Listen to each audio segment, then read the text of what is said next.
Hello, everyone. Welcome to another episode of Snap on Ego. I have to pause for a moment before I say the name of the episode because I have to remind myself, okay, I'm on this podcast. I got to say the right name. I'm on too many. As always, my name is Brad, otherwise known as Bradspur, and we have Chris Bootman Boutte, who says Hela sucks. That's kind of been my shtick since I started Marvel Snap. Like, if you go back to the early videos of the Bootman channel, you will find like "fuck this deck" type things because people have always sworn it's just like amazing. But anyways, yes, Chris here, Bootman. But yeah, I had a tweet that I thought we would discuss. Where where I said, all right, someone needs to say it. After hours of playing Hela, because people are saying it's too good, I must say that Hela is still bad.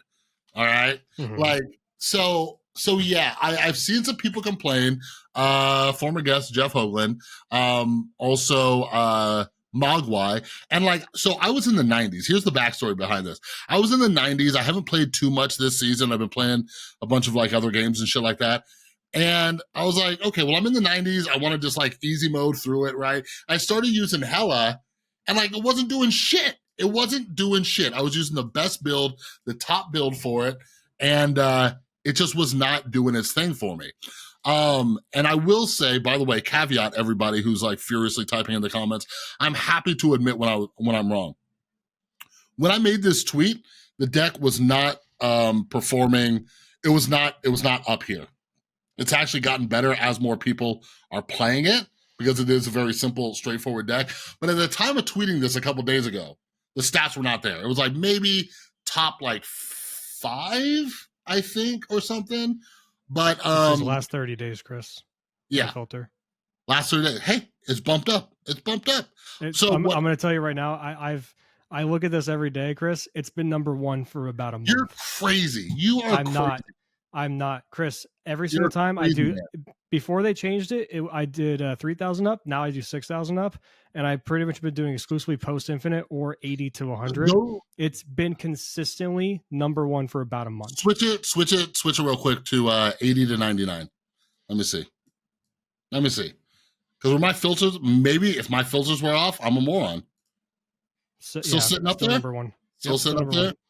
Wait, game count. Go to average cubes. What are you doing? You're doing the most played deck? Don't be a dickhead, Brad. You're trying to finagle stuff. All right. Yeah, but things change. Okay, look, I'm not saying. Okay. Brad, trying to make me look like a fool. Okay, look, it is the most played deck by a large margin. I don't care about the game count versus this because I'm not even looking at this. I'm looking at this. This is a deck that's going to have a 50-50 win rate on average. It's just over 55%. And it's going to have a decently high cube rate. Now, 0.45 is a good cube rate. If you go to average cube, sure. This lockdown deck that has a 10th of the amount of play as the Hela deck does, and it has 0.75. That's going to be a lot harder to gauge because it's the super giant version. It's a little bit newer. Not as many people are playing it. This one has. By the way, that's super giant. One of these is the deck I used to hit infinite. I don't know if it had super giant in it. So I think the reason I do game count, Chris, is because I want to look at the top played decks because that gives you the most sample rate. Now, yeah, but right now in that top 4, you're looking at other decks with higher win rates and cube rates. The Destroy deck has a higher win rate. The Lockdown deck has a higher win rate and higher cube rate. Beta Ray Bill, higher win rate and higher cube rate. So, right, what is your point, sir? What is your point? Why is I'm just saying popular? it's still a good deck for the basis of Mr. Negative can be a good deck. For the basis that Living Tribunal can be a good deck. I'm not saying it's the best deck. I don't care about the card existing. I don't care. I'm not on the train of saying nerfer. I think that's stupid. I've seen people say that it should be a single lane.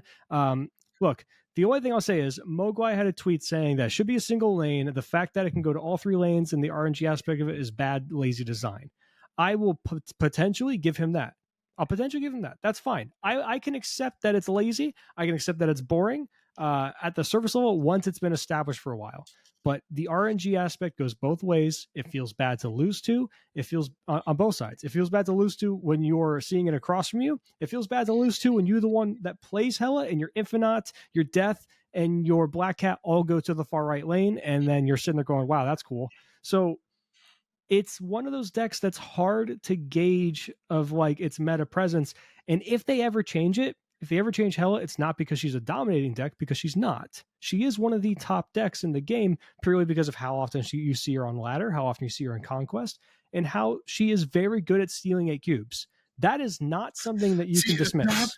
That's the thing, and I think we talked about it in one of your Twitch streams as well. Like I when I was playing, not only was the RNG just like atrocious, where I'd be sitting there with like a Dracula and 18 things that could hit in my hand because I pulled like none of my low cost cards, but also on the games where like I had like just a great draw and that straight path to Hela, people would retreat. Oh, and also the amount of times I discarded my damn Hela on like a 1 in 3 was just so frustratingly annoying. But anyways, we talked about this with Leech, right? Leech, Right. I don't understand how cards like Leech and Hela have any type of like decent cube equity. Any type of decent cube equity. You said something that was interesting though. Like people retreating for 1 will help the average cube count. But like with Hela, like people saw. Like when people saw me discard my Infinite and knew I had like and I had Black Knight on the board and stuff, and they saw where this thing was going, they would bounce. They would just straight up leave. So yeah. Leech, let's start with Leech first. We'll go to Hell in a second because I have an explanation for both. Leech, you see here, has a 0.37 average cubes. Its win rate's not even that high. Win rate's 56.1%. That's not that big of a deal.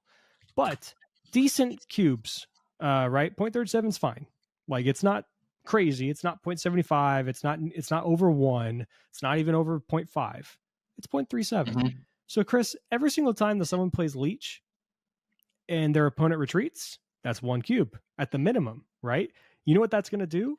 It's going to raise this average ever so slightly because 1 is bigger than 0.37, isn't it, Chris? This is true. So every single time someone retreats for 1 cube against Leech, that does raise his cube rate. And I think the reason his cube rate is where it is, which isn't even crazy high, by the way, it's just respectful. It's a respectable level. It's because people just retreat against him. And then sure, sometimes someone will stay and they'll lose a 4 cuber or an 8 cuber. But I think it's closer to 50-50 in the times that you lose when you stay in versus just the retreat for 1 and go.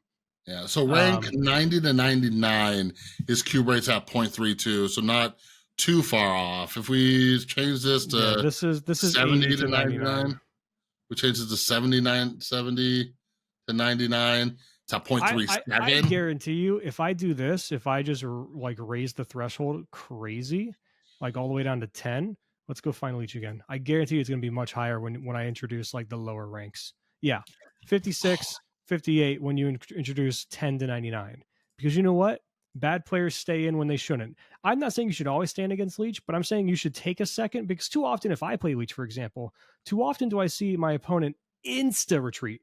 You know, they had no consideration as to what they were doing, what they were thinking. They didn't even look at their hand. They just insta retreated. Give yourself 10 seconds. Give yourself the turn timer and look and be okay. What can I still do?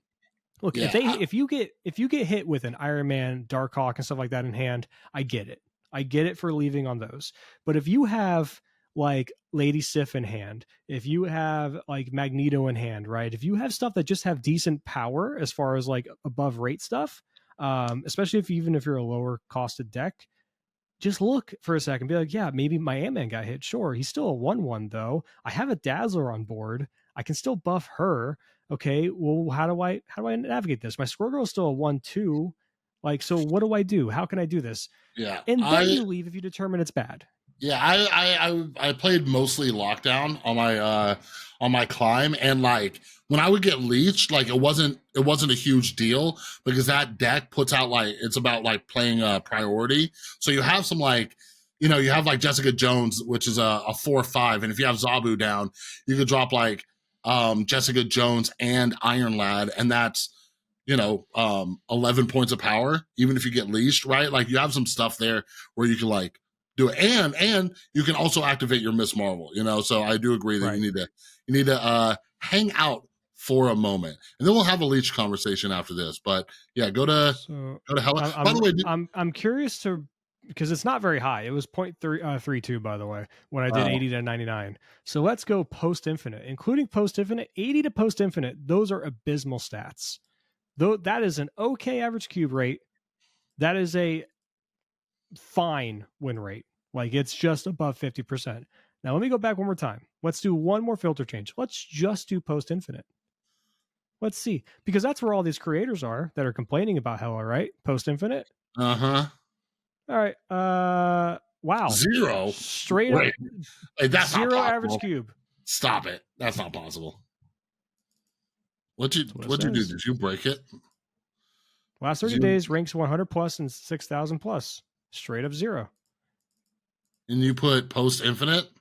Yep, 100 plus. Where is Hela? Let me click. The deck overall, look, the deck overall has 0.27, 54% win rate post infinite. You put that's the deck overall. My filters must be different. I'm seeing a 0.15, which isn't 6,000, 100 plus, last 30 days. Clicked on Hela. Oh, you did last 30 days. Yeah. All right. Yeah, that's how long the deck's been around. I mean, sure, I can go latest patch. Sure, let's do that. Latest patch, 100 plus. Okay, now I'm seeing the 0. Interesting. Okay. So even from the latest patch, which is still 0.15, post infinite, she is abysmal because players leave more often than not. And here's the reason why people might see her have a higher cube rate sometimes. Okay, it's because players just abide to the rule of maybe they don't have it. It's literally that simple. I'm telling you, it's that simple. When it's a single card and your board state is really good, and on top of that, they have to consistently hit the good RNG with Hela. So they have to have it, and they have to hit the good spots with her. I don't blame a lot of people for staying in. I don't.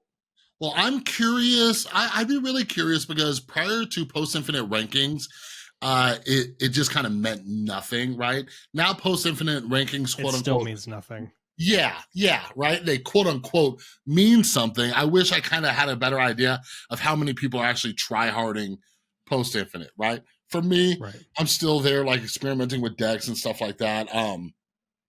Just because sometimes I don't feel like playing long conquest modes. I just want to get a bunch of reps in. I'm like, if I lose, I lose. Dude, whatever. Even look at this.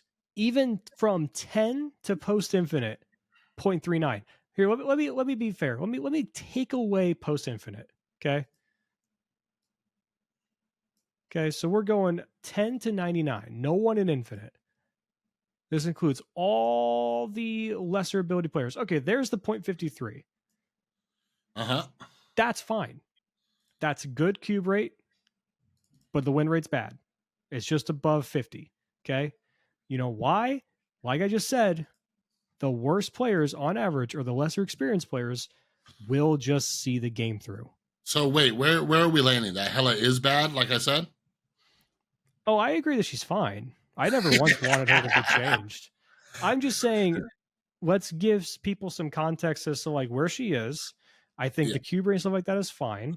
I think the win rate's fine. It's just a matter. Okay, it comes down to this. This is the last thing I'll say. It comes down to your feelings. That's it. That's all this is. This is a she hurt my feelings card. She's better than what I'm giving her credit for. I just really hate the card, and I'm not an RNG type person. I don't like cards.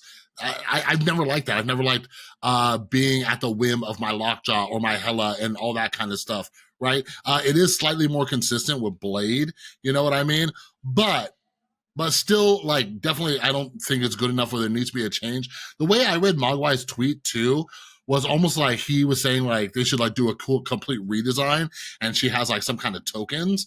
I think that might be interesting, right? Like, she resurrects, or, like, brings something from, like, the dead. I'm not sure her actual lore, aside from Thor Ragnarok.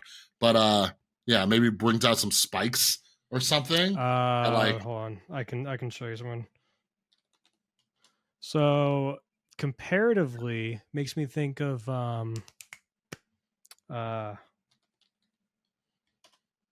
is it embalm is the effect? Nope, that's the name. Hold on. Let me go to advance. I'm comparing it to a magic card. Give me one sec. Is it embalm? So yes. let's look at this one for example. So this is something that Magic players could kind of connect to as far as what we're talking about for potentially Hela with that effect.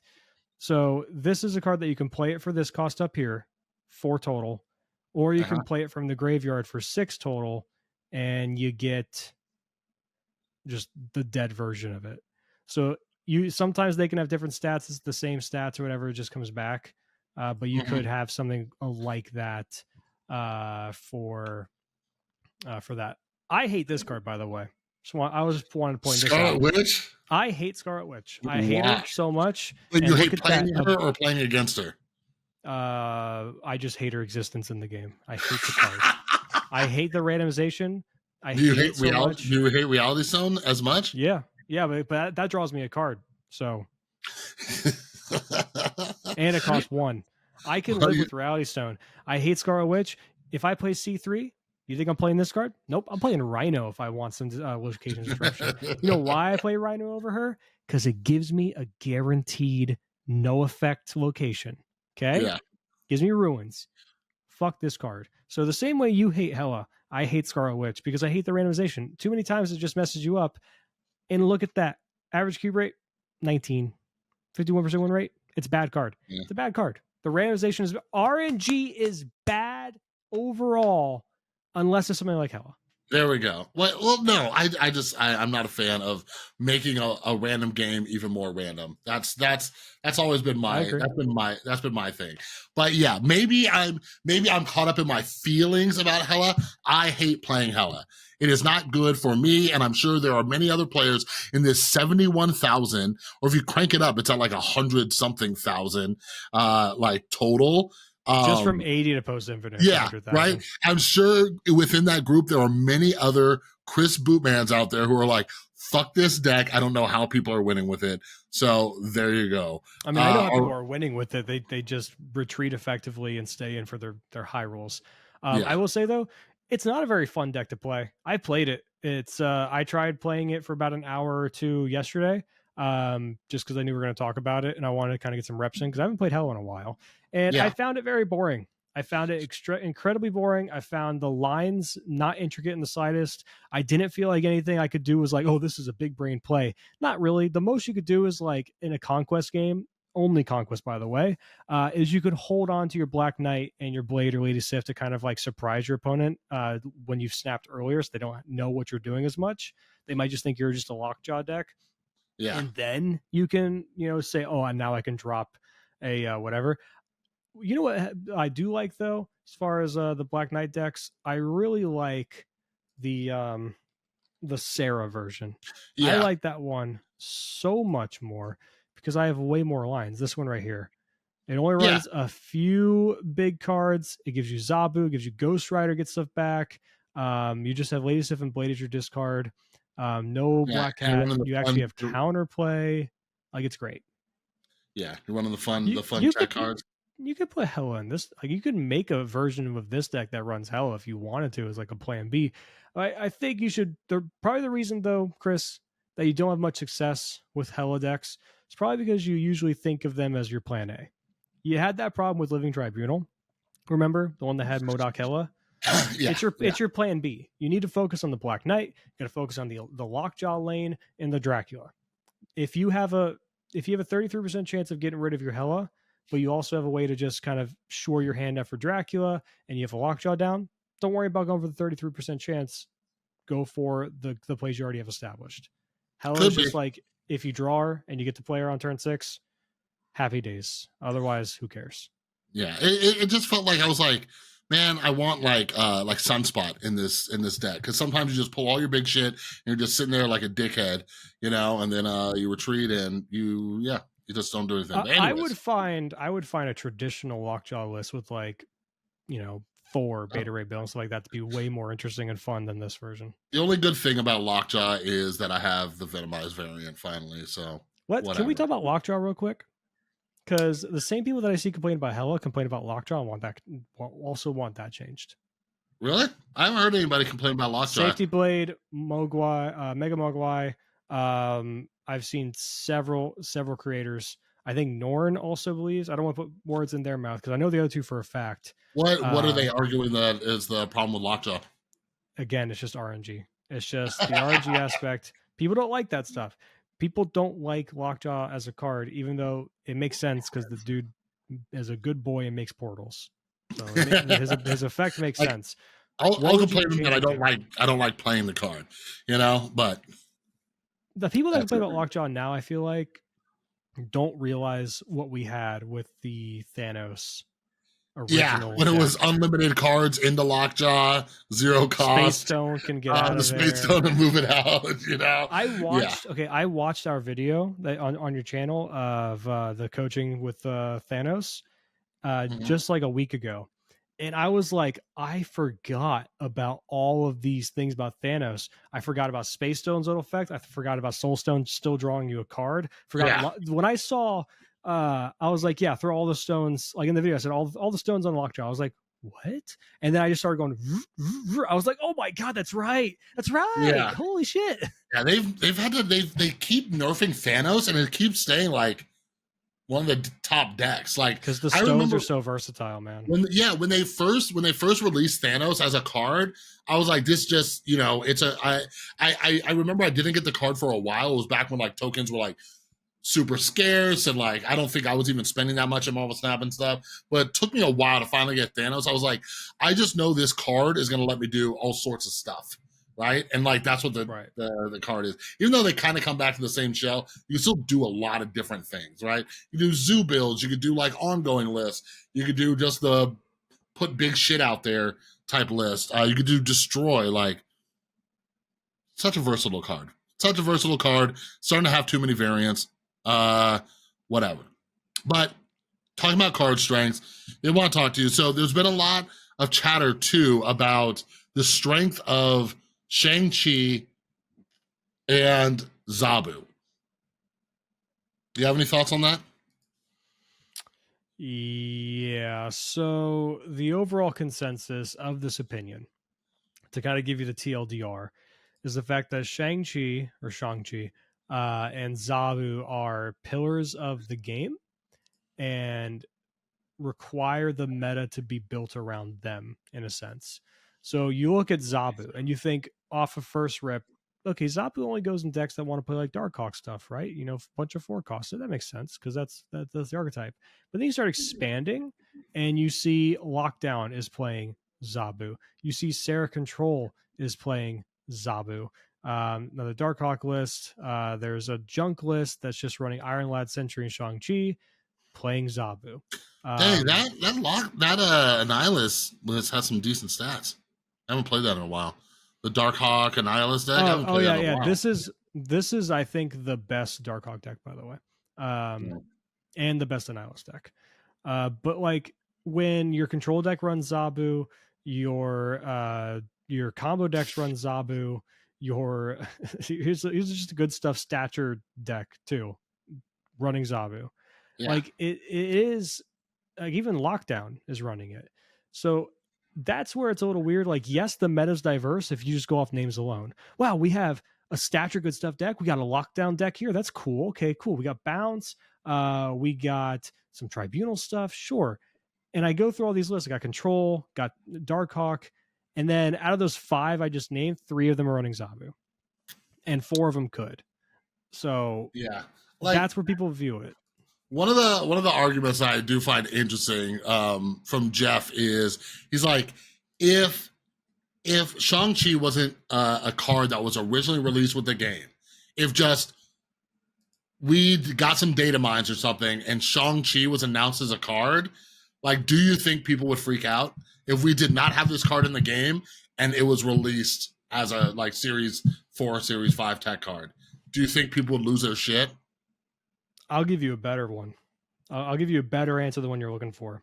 I think Marvel Snap would be in a similar situation to Legends of Runeterra if Shang-Chi didn't exist. In what way? Dead.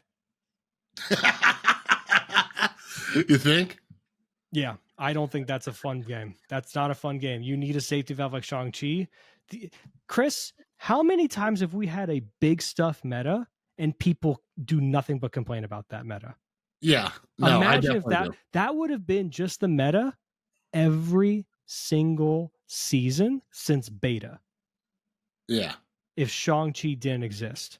So to give Jeff Hugan a little bit of credit, sure, people would freak out in some kind of way, but I think for the most part, people would be like, "Oh my god, finally!"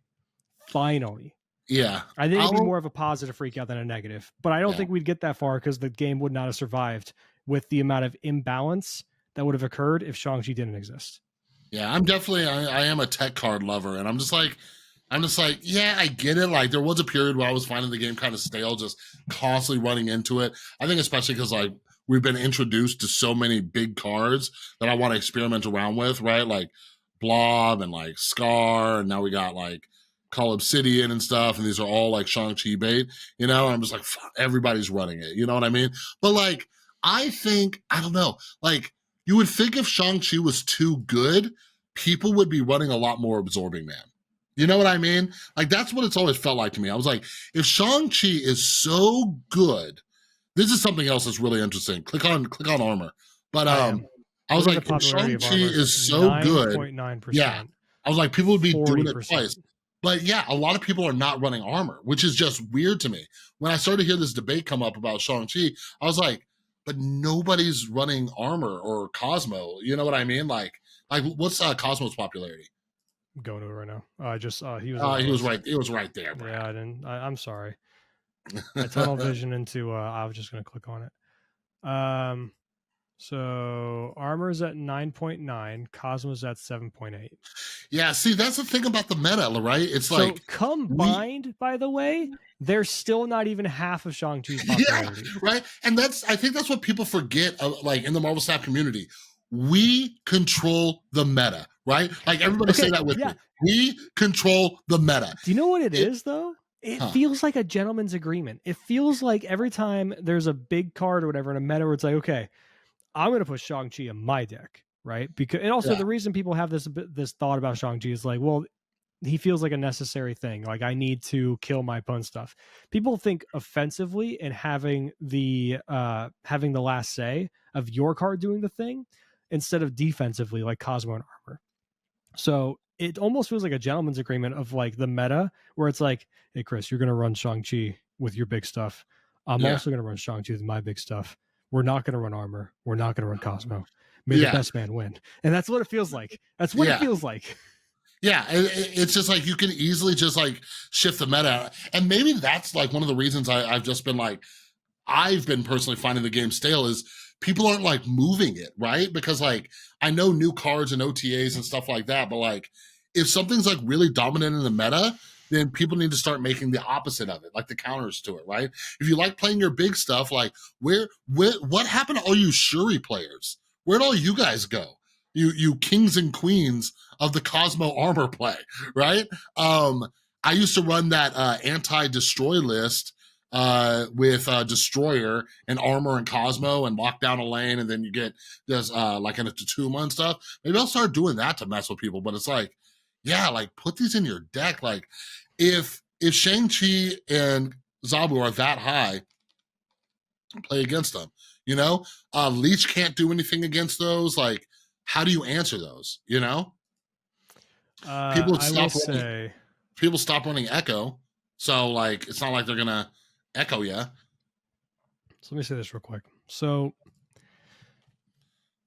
on the latest episode of Can't Stop Snapping with Teddy Ninja, we are currently diving into a big tier list, and we're starting with starter series 1 and 2. Next we're going to be doing series 3. Week after is series 4 and 5, and then top 10 after that. It is a huge tier list, Chris. It's every card. Yeah, sounds like Cosmo is in series 1, I believe, right? So we did him on the first tier list. You know what I said on that? Okay, here, let me ask you this, Chris. If you were to put Cosmo on a tier list right now, where would you put him? S, A, B, C, D, or F? A. You put him on A? Yeah. Why? I don't know. Like I just, it's a utility card. I don't think you can put too many utility cards in S, except for maybe Zabu, maybe Sarah. I don't know, but Cosmo's pretty decent because there's what, like 100 plus on reveal cards. Uh-huh. What, did you put him S? Nope. What? Where'd you put him? C. C? Why? C for Cosmo? Was that your thought process? Because he's bad right now. He's a bad card right now. He's bad right now? Correct. Against what? Everything that has on reveal is way lower on the curve than normal. Gone are the days where you could try to stop someone from doing Wong stuff. Wong isn't that big of a deal anymore. And even then, you can still ramp into Wong with Zabu. You know what they need to do with Zabu? I mean, look at this win rate, 52%, cube rate, 0.20, and this is in 80 to 100 plus. So these are like the better players playing with this. This isn't including bottom 10. Okay. This card should be a 2 cost. God, should be a 2/2. It's spent a single lane. It's not global. It should be like armor, 2/2. I have spent most of my career in Marvel Snap absolutely hating Cosmo. So just something inside of me wants to scream at you. But like, I don't see why not, I guess. Like, I kind of want it to be like a 2, like a 2 cost, just to quiet down the people with Shang-Chi. But like, look at this though. Like the top decks, if you go to the meta tier list on here, top decks, it says at 100 plus last 30 days, Junk, Stature, Destroy, and Hela.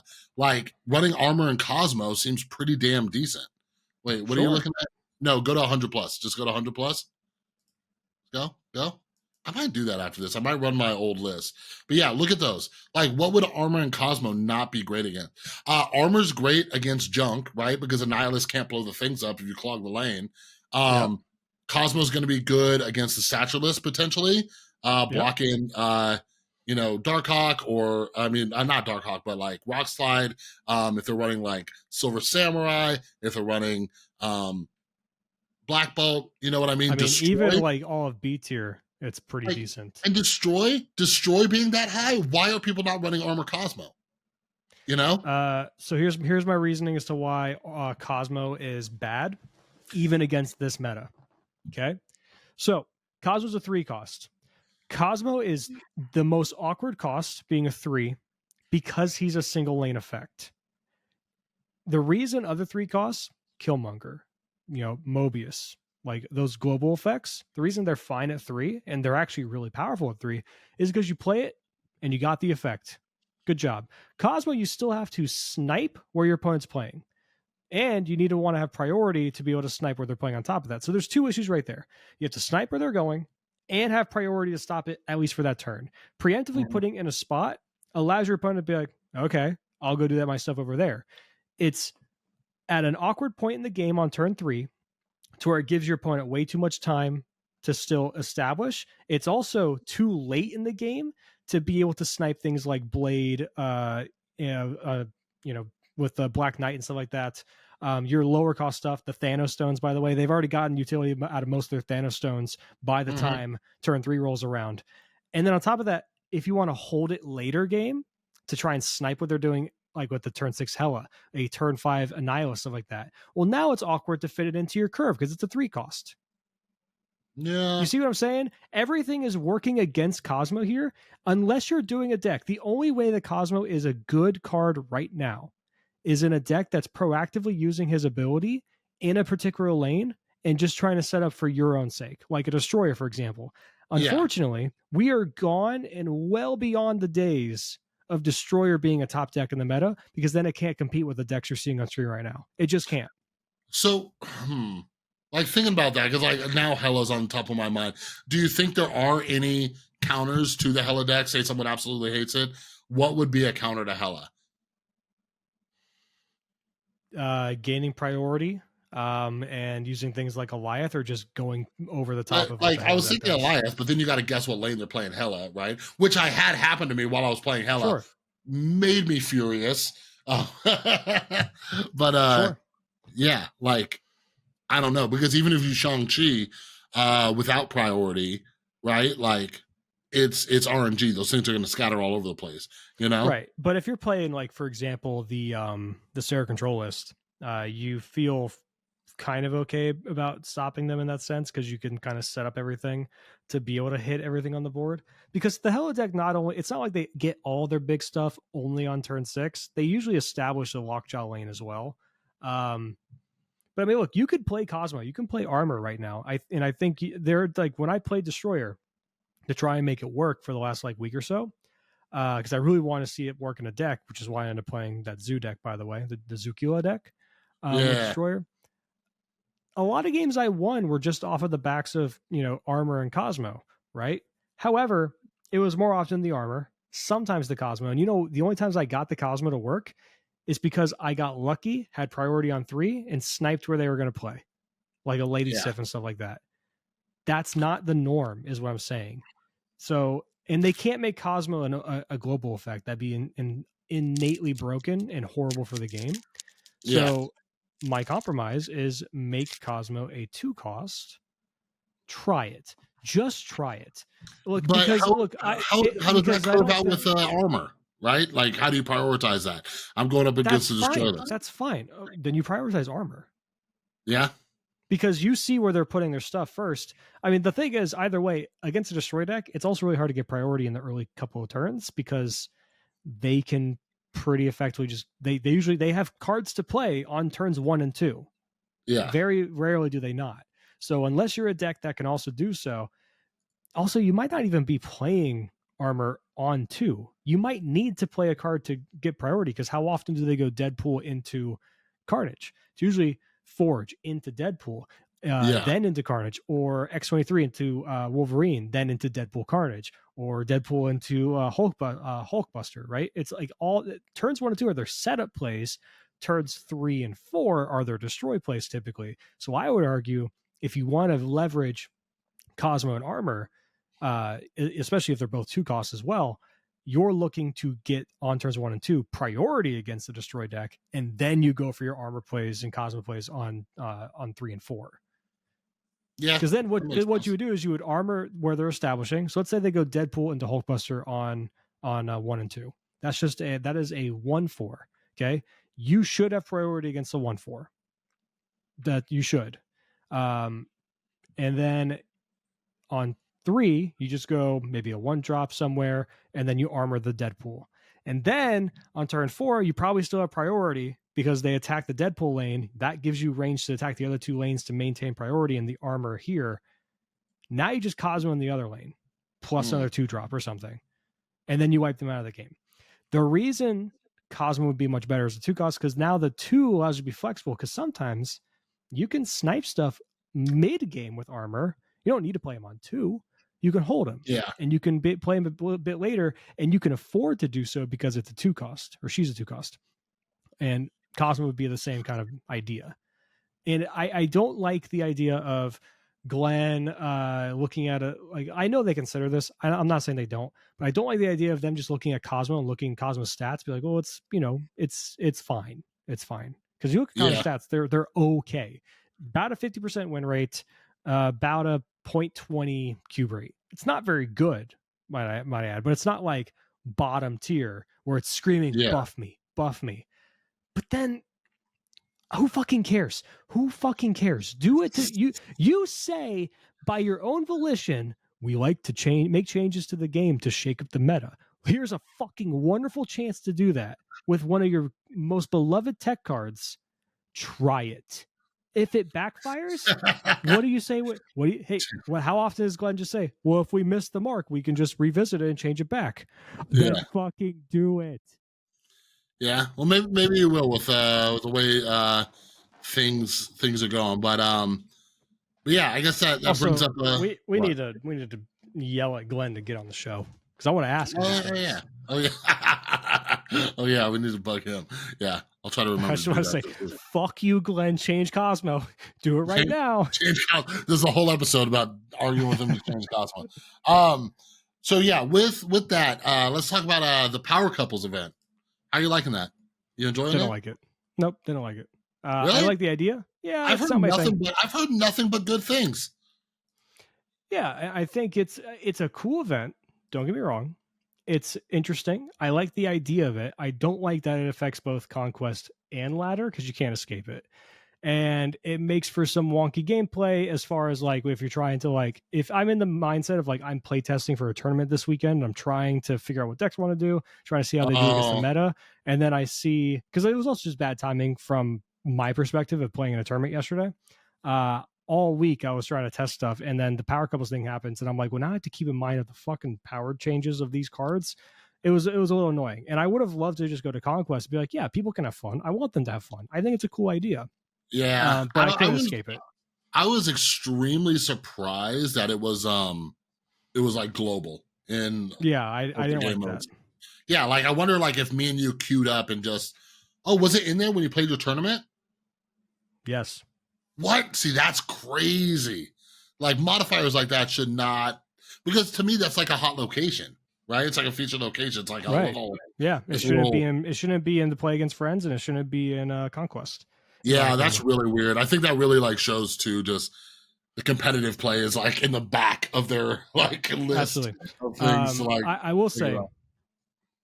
talk about this before, but this is them test. This is cool. On one hand, it's a cool event, right? I like the creativity of it, but it's really a soft launch for a new mechanic. That's what I'm calling. What do you This mean? is a new mechanic. This is going to be a new mechanic, and they're soft launching to see people's reaction to it and if they like it. Like And what kind of they can mechanic? see that you just release a card that says when you like it's a single card. You just release a single card, Series 5, Series 4, whatever, and then at the start of the game, just like Thanos, just like Haivo, it adds a copy of itself in the deck, same stat line, same cost or whatever, or you can make them different costs. It depends on how you want to balance it. And you give them the power couples effect. If one sees the other, they buff each other. That's it. Interesting. There's no way that, Chris, can you honestly tell me that they dedicated resources to make and get a new mechanic to not only be created, but actually be implemented and work and function just for a Yeah. week to never look at it again, to never consider it again? Well, I'm just wondering if there's going to be more stuff like this, like a week where maybe certain cards are minus, or whatever, and like maybe it opens up the doors for other things. Because I'm thinking, with where their mindsets are, I would think that they're thinking of more event type stuff rather than a card mechanic. Like I think they're thinking of but they just that is a mechanic though. What they just did with the power couples is a new mechanic. Yeah. Like they had to create a new mechanic to work. And I'm saying the time and resources to do so, there's no way that they dedicate time and resources and people that they're paying money to create this mechanic to not have it actually come to the game at some point. It won't be like it is, I guarantee you, but it's going to be something similar. Well, picture this. An event with like rivals or arch nemesis where you play Killmonger and I play Black Panther on that lane after you, and your Killmonger gets -2. Something, you know what I mean? Like, what if it's that kind of mechanic where it's something they could do more things in that realm with? Yeah, they could do that in either other events. Each other in your deck. They could do that in either other events, or they could do it in like a different game mode. Because like think of Marvel Ultimate Alliance when you played that. What do you want me to think about? I have no idea what the fuck that game is. Heard of it, no idea how. Okay, Marvel Ultimate Alliance is just a top-down beat-em-up game that you have 4 heroes and you have a whole roster and you can mix and match how they do it, and there's a story mode to it. Okay, that's all it was. Yeah. And when you mix and match your roster, if I put in all the Fantastic Four, I would get a little announcement that goes Fantastic Four, and you get a little bit of a buff. You get like 20% to all crit damage. So like there's little tiny buffs to like having the Avengers, having all spider people, having guys with swords was one of them basically, because it was Elektra, Deadpool, Blade, and someone else with a sword, and that gave you they all have different like little stats and power ups and stuff like that. That could be a different game mode with the power couple idea, but like you said, Nemesis, it could be full like Avengers compilation or compositions kind of thing. If you have all the Avengers in your deck, they all get +1 kind of thing. It could be stuff like that. Yeah. However, it really should make a separate mode. I'm thinking. I agree. It'd be cool.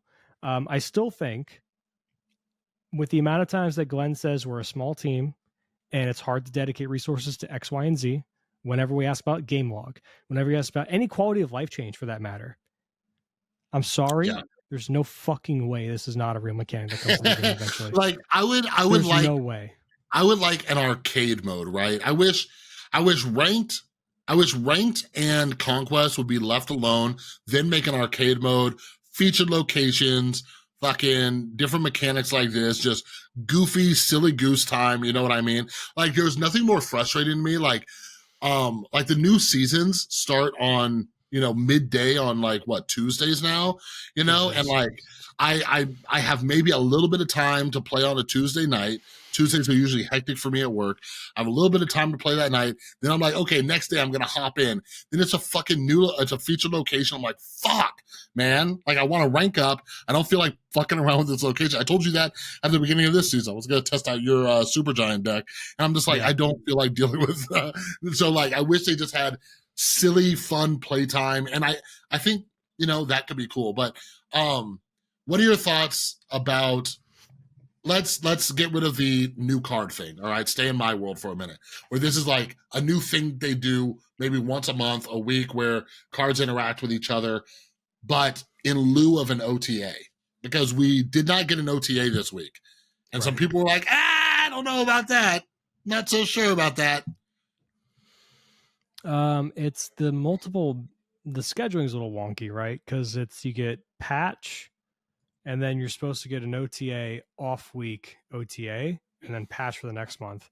So if we replace that OTA in the middle, where it goes patch OTA, well, now it's like this new event off week. It should just occur during the off week.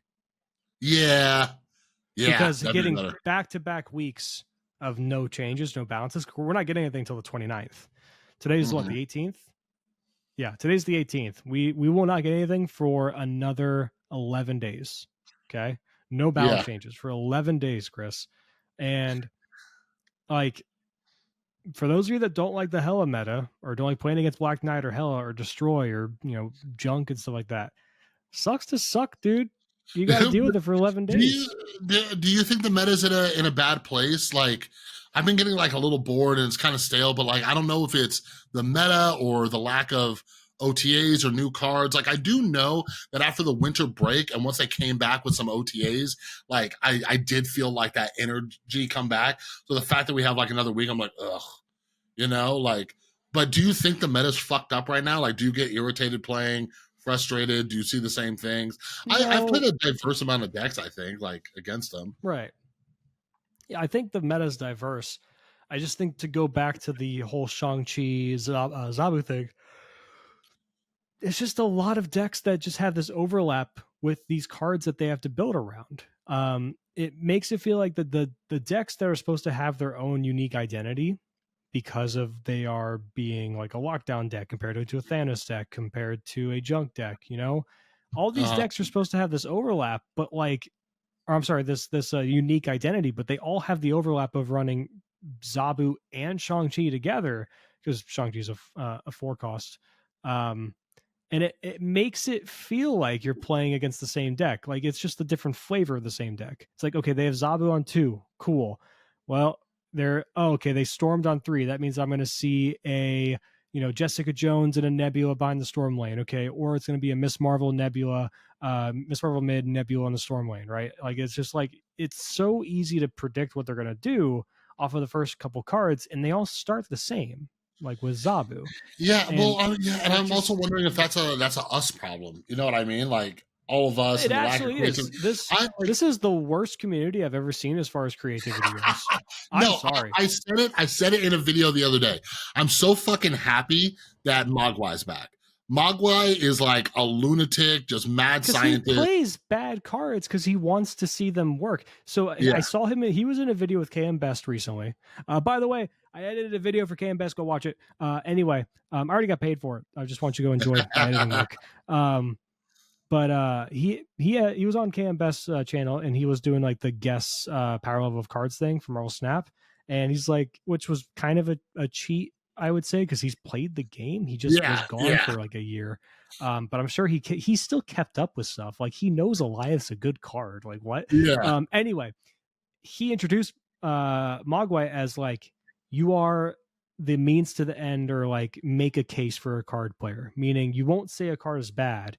You will play a card into the ground as much as you can until you find the logical conclusion for that card and what the deck is going to be. Whether or not that deck is a top meta deck is neither here nor there. You're finding where the best shell ends up being. And that's a commitment that both of us on this cast have been fucking screaming for, because it's like, look, you're so quick, people, to play a card or play a deck or an idea, right? And then you go 0-6 in your first few games off the first draft.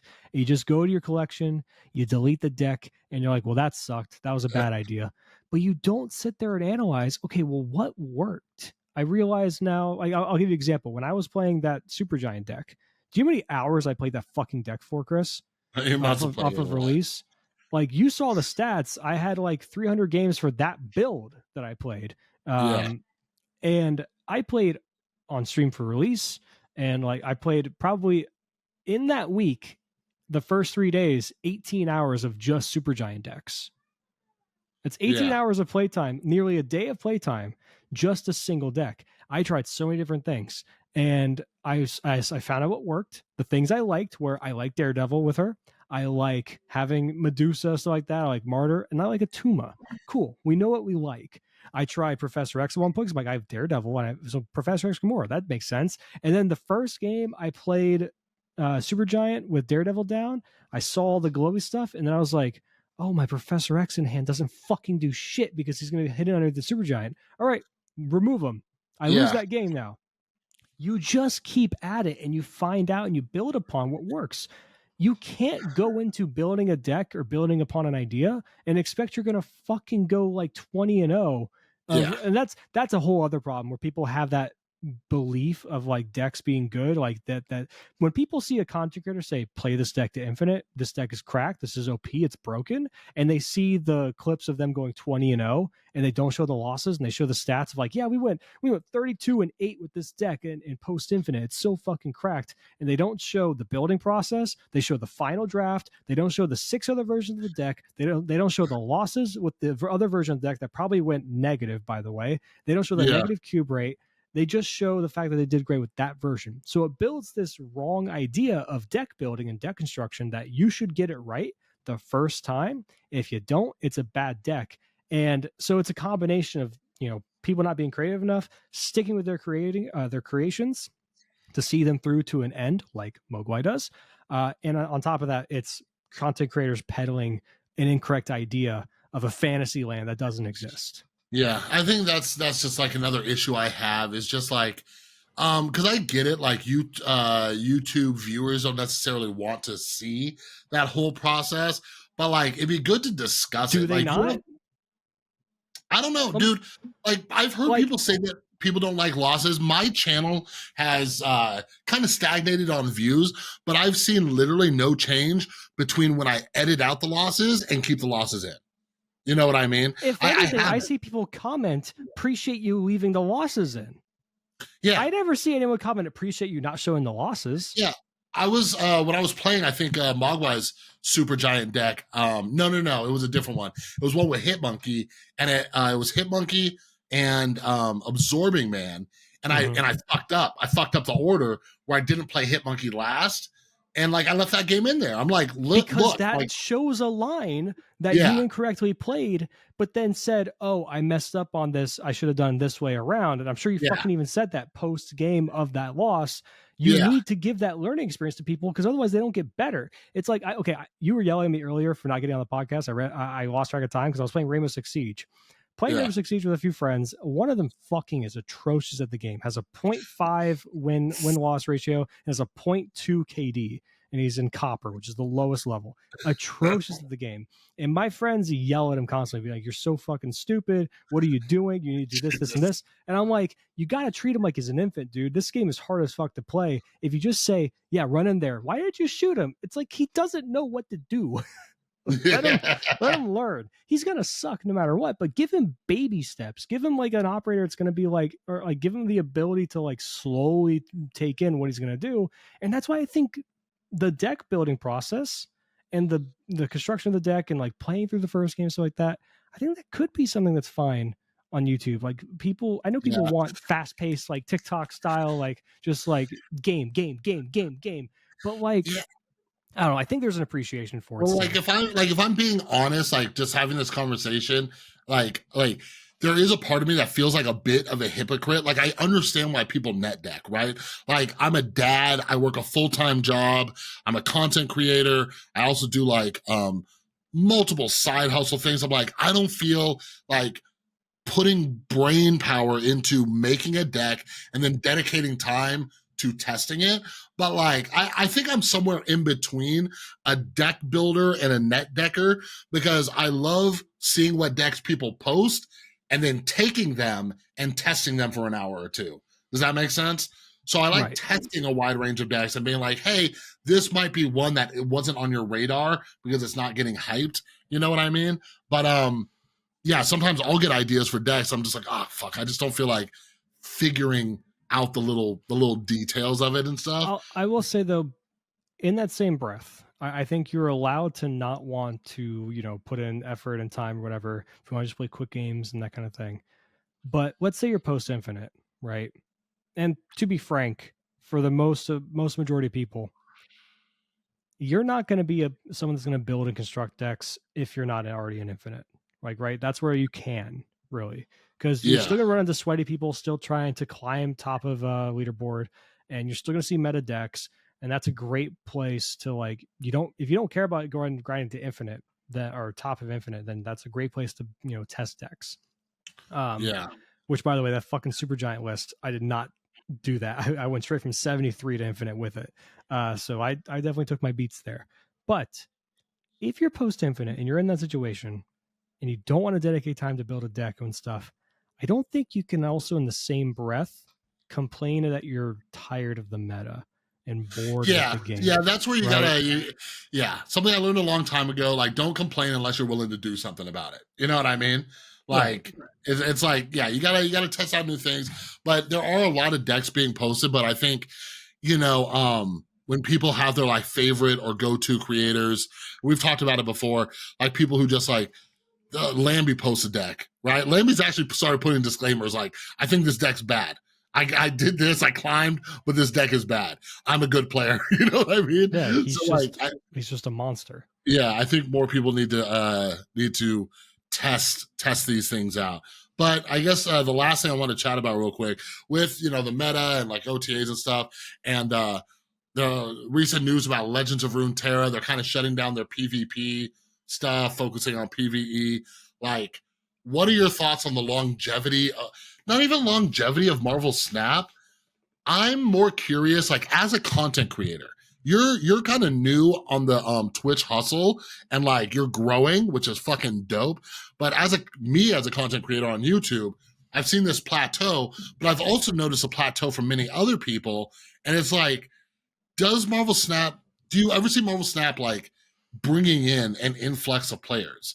Have you ever, you know what I mean? Like, you played Magic and Yu-Gi-Oh for a while. Did It's those ever hard. bring It's in? hard to say because it's in a different space. It's in mobile primarily, um, where if I go to an LGS, I can see the amount of people playing physical card games of Magic or of One Piece or like Lorcana, for example, the Disney one. I can Yeah, also see the stats released from the digital version of Lorcana because it's a privately made thing and they can release the numbers on that. Or I can see the numbers of behind MTGO because I can see how often events fire for the competitive side for Magic the Gathering at least. I can see how many people are in Dueling Book for Yu-Gi-Oh in the online space, or how many people are going to YCSs, how busy are LCSs. So I have a way to gauge all of that because there's either the physical space or the online space, the digital component of those games have the numbers shown to me. I don't have that privilege with Snap. We can find the numbers, right? We can see the Steam numbers, but the Steam numbers don't tell the whole story. They tell a single percentage of the entire, less than a percentage actually, of the entire player base, because the yeah, estimated player base is like over 100 million, like for if you count like mobile. But yeah. out of those 100 million people on mobile, and also this was a number from like 4 months ago, by the way, so it's probably larger. Um, how many of those don't play the game actively anymore? They're just accounts that exist. How many of those just don't even participate in Reddit, Twitter conversation or content about the game, it's probably 90%. Yeah. Like it's in like, so I don't know.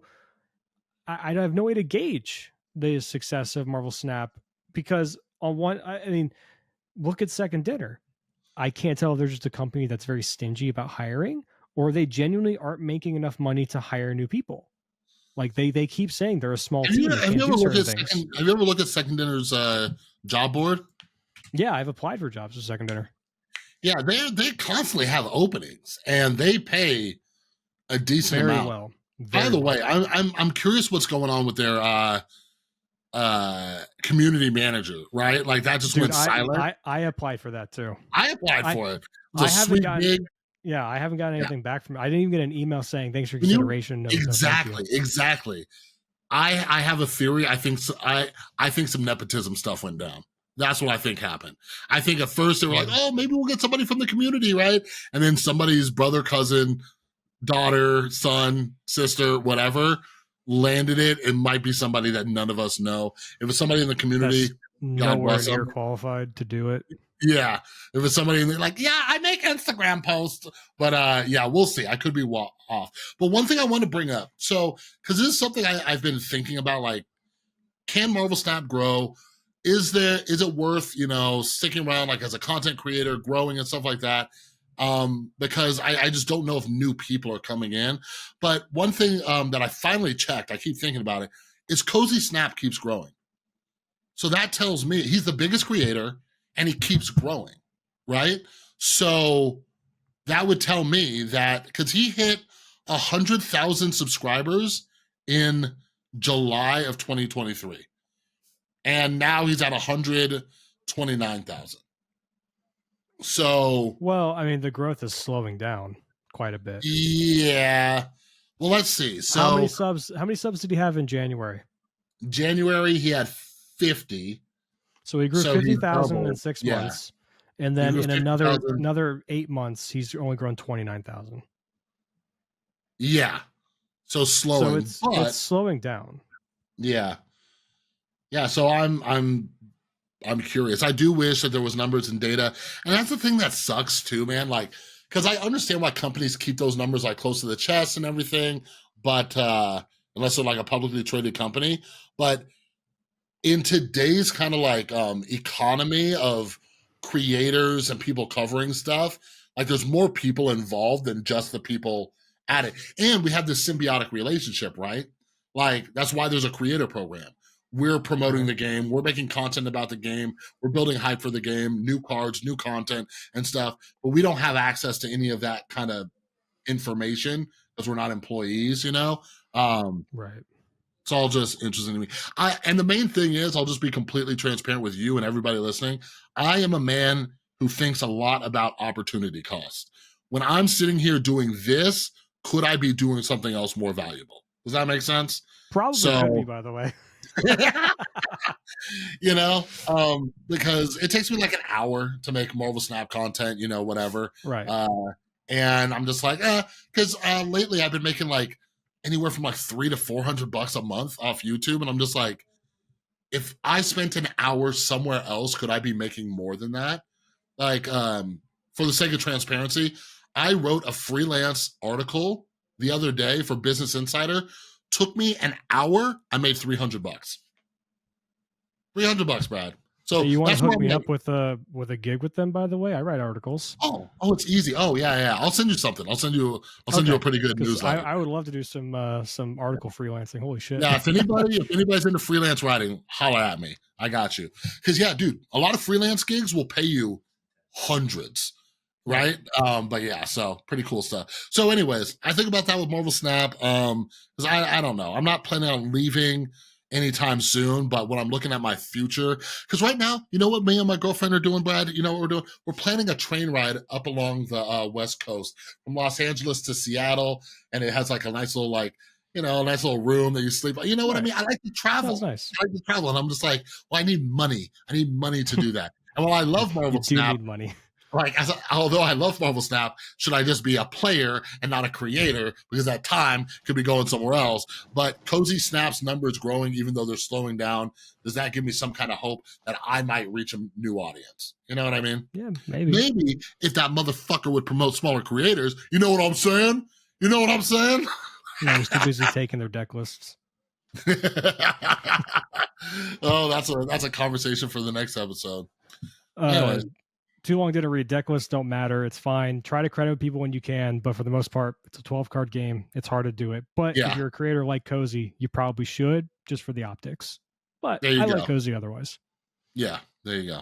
But yeah, that's all I had. You got anything else you want to chat about real quick? No. I mean, we got Corvus coming out next week. You gonna get him? I don't know. I'm gonna wait a day or two. If there seems something fun, like if somebody figures out something fun to do with like Meek and Corvus or something, like maybe after like playing. I don't know, man. I don't know. Or like with Wong, like like after playing Hela and just getting fucking pissed. You know what I mean? Like, the my deck idea is not for you. I just think you play an Electro ramp style deck, and you just have one of your 6-drops you ramp into. Just be Hela. The deck is mostly the same otherwise. All that is it gives you a backup plan of like, I can just play Helas with my ramp cards to get the cards I lost back, and then just do what I'm going to do anyway. Yeah. Like discard, the only time I have fun playing discard is the fucking Wong, Gambit, Machine Gun, Build Collector, and Morbius. That's the only time I have fun with those decks. It's just like, I could do some silly shit. I cannot stand going against Gambit just because okay, can I say real quick before we end my experience yesterday at the tournament? It was atrocious at one point. So yesterday, it's a team tournament for Pursuit Gaming, created and like basically my Johnny Be Good Games, who's a member of Pursuit Gaming alongside me. I was with Prashan and Dokti were my team. There are other Pursuit Gamers, Pursuit Gaming members. And it's just like everyone. Well, no. I think we all lost the last round. So you have basically your team has to win 2 out of 3 to go to the next round of the bracket. And you have to win individually 2 out of 3 games in Conquest. Everyone brings 3 decks. You ban one of the decks from your opponent, so you have to win with the remaining 2 decks. That's the idea, right? We won first 2 rounds. We're in the quarterfinals, and I'm going up against someone and I banned their Loki deck because I brought a Nihilist Lockdown. I brought my priority deck, and then I brought Sandman Ramp. And I was like, well, Loki seems pretty good against 2 of those decks to be able to keep up, especially getting the Annihilus from me and stuff, or the Eliath. So I don't really want to deal with that. The remaining 2 decks were Discard and Destroy. And I was like, okay, we can work with that. Chris, I've never seen someone hit the RNG luck that this person did. My VOD is still up, by the way, on Twitch if you want to check it out. It's the last match. It's against Mrs. Wolf. Kicked my ass. And I think I'm hoping they won because I'm like, dude, if you continue this RNG throughout the rest of the tournament, you're golden. Every single game against Discard, they blade into either APOC or Swarm every game within the first couple turns. They Lady Sif developed their APOC. They have Dracula. They had 3 different times a 1 in 4 odd of hitting a single card to win with Gambit. All 4 times they hit it. Or I'm sorry, all 3 times they hit it.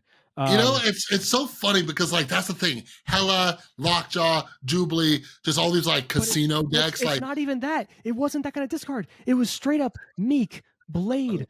It was Meek, Blade, Collector, Morbius, APOC Swarm stuff with Collie Wing, Lady Sif, and it also had Helicarrier at the top end to help buff the Collector. That was it. It was a normal, like basically it's that deck. Instead of having Chavez like you did before, you have fucking Helicarrier, and it steamrolled me. And I know for a fact, Chris, if I try to play that fucking deck, I will not draw like that. That's what I was going to get at. I live in Las Vegas, and like that's the trick, right? You see somebody winning at the slot machine, you're like, oh, I'm going to go play. If they can do it, I can do it. That's what happens with me. I see all these fucking people on Twitter saying, oh, Hela's so good. Hela's so good. You need to nerf Hela. Hela's so good. I'm like, all right, I'm going to play some Hela. And I get fucked. By And then the next game, they play Destroy, the next one, because they have to win both decks. Yeah. Same thing. Every game, Deadpool into Hulkbuster or Forge into Deadpool. Every single game they had that. And I was like, and then on 3 different games, they had Death's Domain, Altar of Death, and then White Hot Room. And I was like, I can't even stay. I have to immediately retreat against this. I don't even have a chance. I'm like, what the fuck? And also, there was like 4 games in a row where I have used, and that was I was on my priority deck. You've seen my priority deck. I have like 5 1 and 2 cosplays in that Yeah. deck. I had 3 straight games where I drew none of them and had just the hands of 4 costs. And I'm Yeah. like, I can't do anything until turn 4. What is going on? What is going on?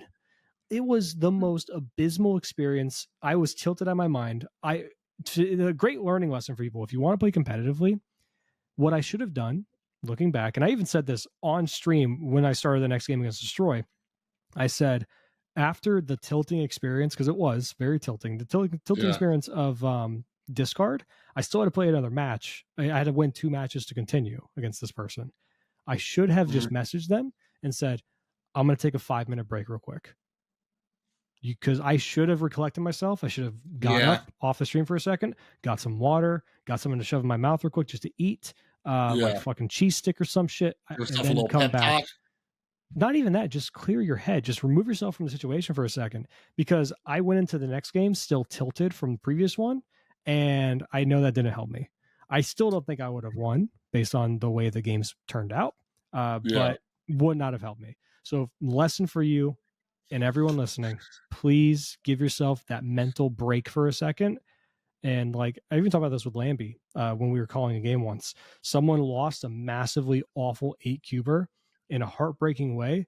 And I was like, oh man, maybe they should take a break, whatever. And Lambie said they need to absolutely call for timeout. They need to contact the judge right now and say, I would like a 5-minute break, please. Yeah. Because Lambie said that's what he would have done. So if Lambie says he should do it, if you don't want to believe me, right? If you don't want to believe me, you can believe Lambie, who has the same philosophy as I do. I see people do that all the time when they're trying to hit infinite too, right? They're just getting like bad beat. They're like, oh, I dropped from 97 to 89, and I'm just like you should have taken a break when you dropped from 97 to 93, right? Like you should have not reached that low without taking a break at least till the next day. You know, like my climb this season was super slow. The second I'd get tilted, I'd be like, all right, I'm going to do something else. You know, like just until the next day. I'm like, nope, I'm fine. So that's all I got for you. All right, good lesson learned. All right, that was fun. That was a good episode. All right, we love you. We appreciate you. You guys are the best, as my pastor used to always say.